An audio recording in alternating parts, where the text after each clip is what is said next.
He's known simply as the Bomber. Fernando Gonzalez. And 2010 could be a vintage year for Chile's favourite son, still aiming high. My favourite tournament is Roland Garros. I like the atmosphere. I mean, the atmosphere, the French people really realize what your effort, and of course only one Grand Slam that is playing on the clay. Home sweet home for Gonzalez is the red stuff. To be successful on clay, you have to be patient.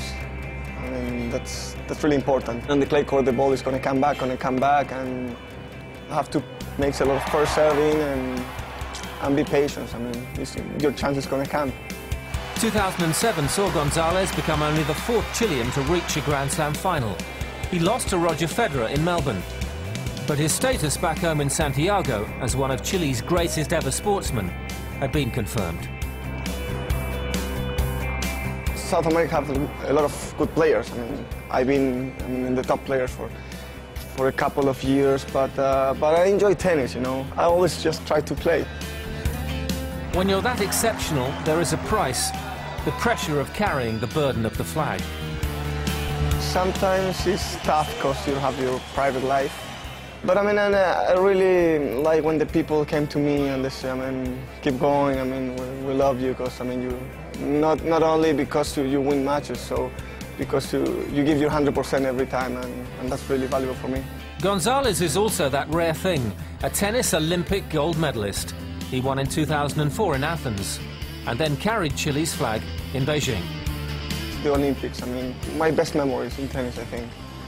Our delegation doesn't have too many athletes. I mean, it was like 20 in Athens, 24 in Beijing, and I carried the flag on the last ceremony, so it was really exciting for me. And I remember with Nicolas, we won 2 medals each in Athens, and then I went 4 years later, I mean, with the same goal, you know, and I took another one. So it was really emotional for me. I mean, because in the history of my country, we don't have that many medals, so I think they have like 13 in the history, and I have 3, so that's big for me.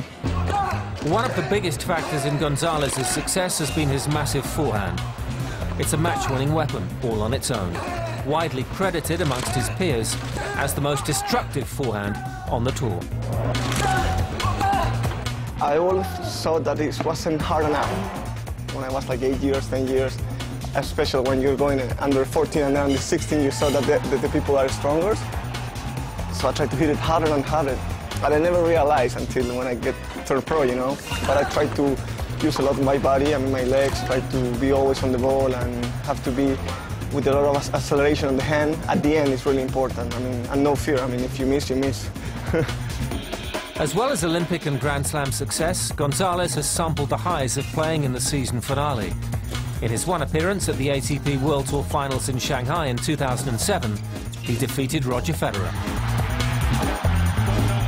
It was really exciting because, I mean, you play full year for that big goal. I mean, try to be in the top 8.